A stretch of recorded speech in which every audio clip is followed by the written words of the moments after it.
Para sa mga inggitera. Alam nyo, matagal kong pinag-isipan ang tulang ito dahil gusto ko ang bawat salita ay kanilang masasalo. Yung hindi na makakailag ang kahit na sino, lalong-lalo na yung inggiterang kakilala ko. Unang-una, gusto kong magtanong sa'yo, ano nga ba ang meron sa buhay ko? May nakikita ka sigurong masyadong interesado. Kaya't ang mga mata mo'y nalilisik pag nakikita ako.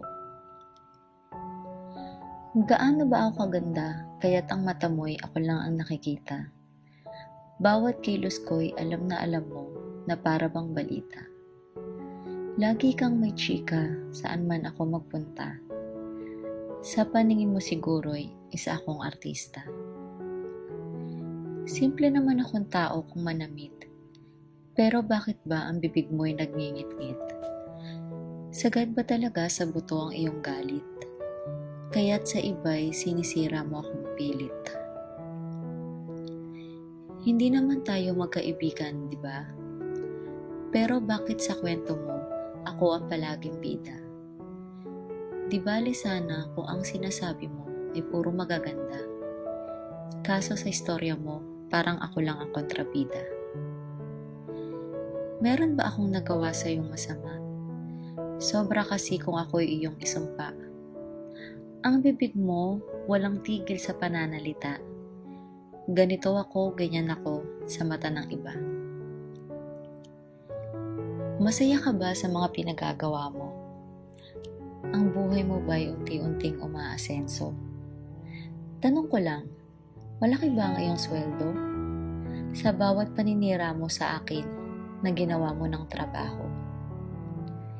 Tinanggal na nga kita sa friend list ko, pero talagang gumawa ka pa ng account na bago. Ganyan ba ako kaimportante sa buhay mo? Kung kaya't effort kung effort ang peg mo. Siguro kung gagawa ako ng aking talambuhay, ikaw lang ang pipiliin kong tagapagsalaysay.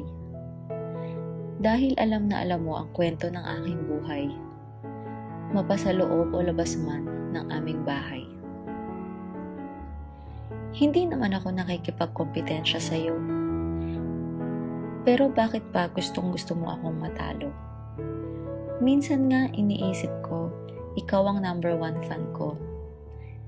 Dahil lahat ng estilo ko ang siyang ginagaya mo. Masaya ka ba na ang buhay mo'y umiikot sa akin? Bawat galaw ko ay binibigyan mo ng pansin. Ayaw na ayaw mo akong alisin sa iyong paningin.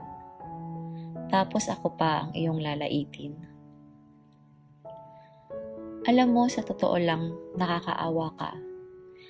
Kasi yung buhay mo ay punong-puno ng dusa. Pinipilit mo talaga akong magaya. Kahit alam naman nating hindi mo kaya. Kaya nga siguro napakalaki ng galit mo dahil hinding-hindi ka magiging katulad ko. Napakasakit isipin, no? Na ang pangarap mo ay nasa buhay ko.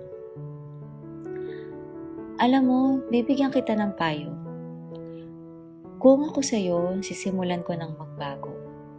Dahil yang inggit na nararamdaman mo, ang siyang sisira sa pagkatao mo.